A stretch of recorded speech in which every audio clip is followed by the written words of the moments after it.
বগুড়ার এরুলিয়ায় ভয়াবহ বাস দুর্ঘটনায় প্রাণ গেছে 7 জনের, আহত হয়েছেন অন্তত 17 জন। দর্শক, এ নিয়েও আমরা সবশেষ খবর জানবো।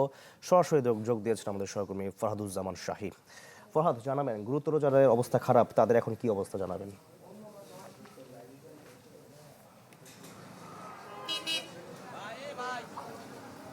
শাকিল, এখন বগুড়া শহীদ জিয়াউর রহমান মেডিকেল কলেজ হাসপাতালে মোট 17 জন ভর্তি আছে।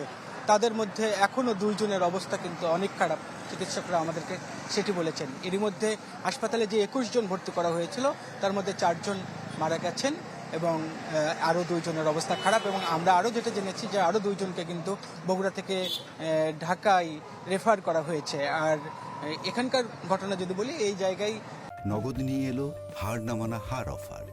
সর্বনিম্ন 10,000 টাকা রেমিটেন্স নগদে পাঠালে থাকছে স্বর্ণের হার জেতার সুযোগ। কিছুক্ষণ আগে যে বাসটি রাস্তার মধ্যে আড়াআড়িভাবে ছিল, দুর্ঘটনায় পতিত হওয়ার পরে সেই বাসটিকে সরিয়ে রাস্তার এক পাশে নিয়ে যাওয়া হয়েছে। এবং স্থানীয় মানুষরা যে দাবি করেছিলেন যে এখানে দীর্ঘদিন ধরে এখানে দুর্ঘটনা ঘটে থাকে, সেই দুর্ঘটনা থেকে আসলে রক্ষা করার জন্য তারা এর আগেও দাবি করেছিলেন, কিন্তু আসলে কোনো প্রশাসন কোনো ব্যবস্থা নেয়নি। তার ফলে আজকের এই দুর্ঘটনা, তারা দাবি করেছিলেন যে আজকের দিনের মধ্যেই এখানে সড়ক দুর্ঘটনা প্রতিরোধে স্পিড ব্রেকার নির্মাণ করতে হবে এবং যতক্ষণ পর্যন্ত না নির্মাণ হবে ততক্ষণ পর্যন্ত তারা আসলে এখানে অবরোধ রাখবেন।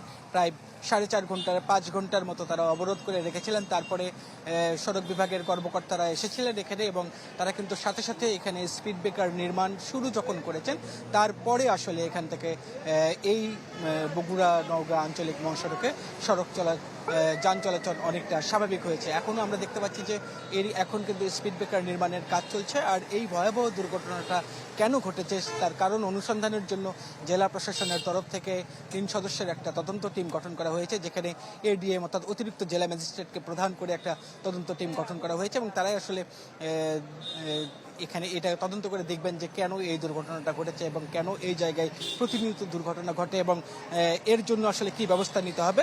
সেই তদন্ত টিমের প্রতিবেদন অনুসারেই আসলে সেই ব্যবস্থা নেবেন জেলা প্রশাসন এবং সড়ক বিভাগ, এরকমটাই আমাদেরকে জানানো হয়েছে। শাকিল।